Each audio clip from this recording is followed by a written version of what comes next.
Ofundisayo uVibhakshini Maharaj. Phinda ubhale isibalo esingezansi usebenzisa i-commutative ne-associative properties of addition. Ebese uyakhombisa ukuthi zombili lezi zibalo zikhipha umphumela ofanayo. So qale sike sibheke nje ukuthi lesibalo sibhalwe kanjani ngenzansi. Nathi base siyahlanganisa ke sisebenzisa i-commutative ne-associative properties of addition. So qala ngokuhlanganisa u17.5 plus 3. Lokho kuzosipha u20.5.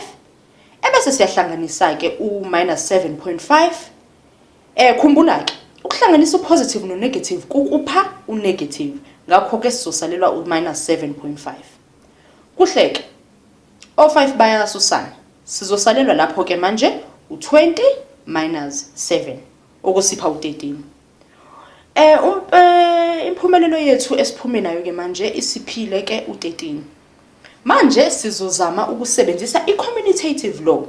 Uzokhumbula ukuthi i-commutative law phela isivumela ukuthi inamba noma ngabe sizixube kanjani ekugcineni siphuma nani nemphumela efanayo.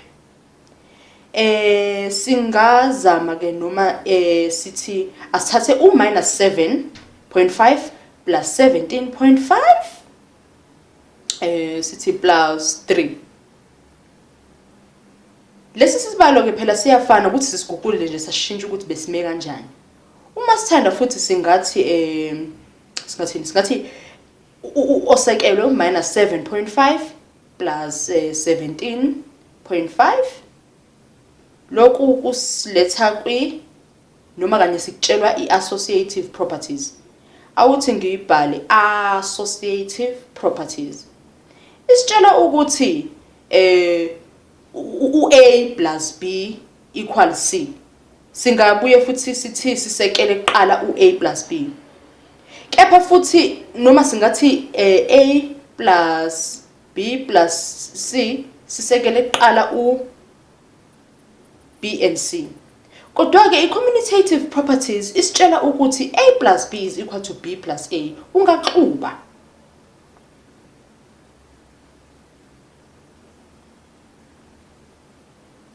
Uyabona ke.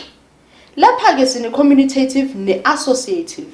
Ungaqala ngokuthi sithi minus 7.5 plus 17.5. Noma uthi 17.5 minus 7.5. Uyabona ukuthi o5 bayasusana njengabantu besusene eqaleni. Sisalelo ba 17 minus 7. Osipha bani? Osipha u10. Naku ke base siyayibhala ke impendulo yethu sithi u10. Base loyo 10 ke siyawuhlanganisa nobani? No3 okuzosipha bani? U13. Singaqhubeka phela sixuba xube ekugcineni impendulo zethu zizoloke zifana njalo njalo.